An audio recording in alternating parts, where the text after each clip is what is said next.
தமிழகத்தில் ஆட்சி அமைக்க தேவையான 118 இடங்களுக்கு குறைவானதாகவே தமிழக வெற்றி கழகம் பெற்றிருந்ததால் அவர்களால் ஆட்சி அமைக்க முடியவில்லை.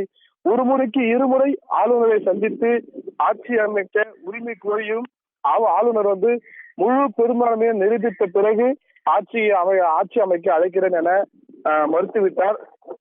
இந்த சூழ்நிலையில் புதுச்சேரி மாநிலம் பூரணாம்பட்டு பகுதியில் அமைந்துள்ள தனியார் சொகுசு விடுதியில் அதிமுக சட்டமன்ற உறுப்பினர்கள் சுமார் 30க்கும் மேற்பட்டோர் நேற்று இரவு முதல் தங்க வைக்கப்பட்டு வருகின்றனர்.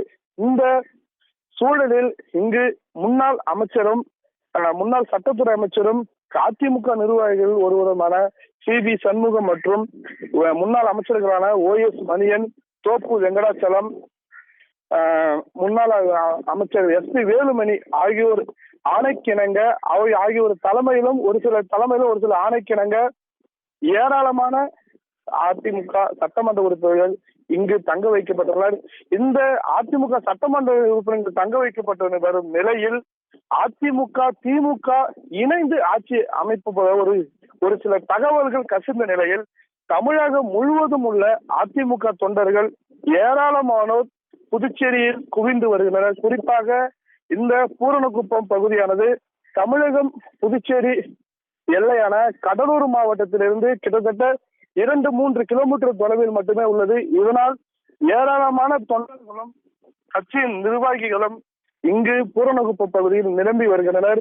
இங்கு கிட்டத்தட்ட ஒரு 10க்கும் மேற்பட்ட தனியார் சொகுசு விடுதிகள் இருக்கின்ற நிலையில் சொகுசு விடுதி 10க்கும் மேற்பட்ட சொகுசு இருந்தாலும் இங்கு யாருக்கும் விடுதியில் அறை கிடப்பதில் நிறைய சிக்கல்கள் இருப்பது, அறை முழுவதும் நிரம்பி இருப்பதால் ஏராளமான தொண்டர்கள் காரிலேயே அமர்ந்து கொண்டு இங்கே காத்து கொண்டிருக்கின்றனர். இன்று மாலை சரியாக ஒரு 4 மணி அளவில் அதிமுக சட்டமன்ற உறுப்பினர்கள் ஆலோசனை கூட்டமானது SP வேலுமணி மற்றும் முன்னாள் அமைச்சர்கள் சி.வி. சண்முகம், OS மணியன், தோப்பு வெங்கடாச்சலம் ஆகியோர் தலைமையில் நடைபெற உள்ளது. இந்த சூழலில் அதிமுக தொண்டர்கள் தமிழகம் முழுவதும் இருந்து இந்த புதுச்சேரியில் குவிந்து வருவதால் புதுச்சேரியில் மேலும் அரசியல் பரபரப்பு மேலும் தொடங்கி இருக்குது என்பதே கூறலாம்.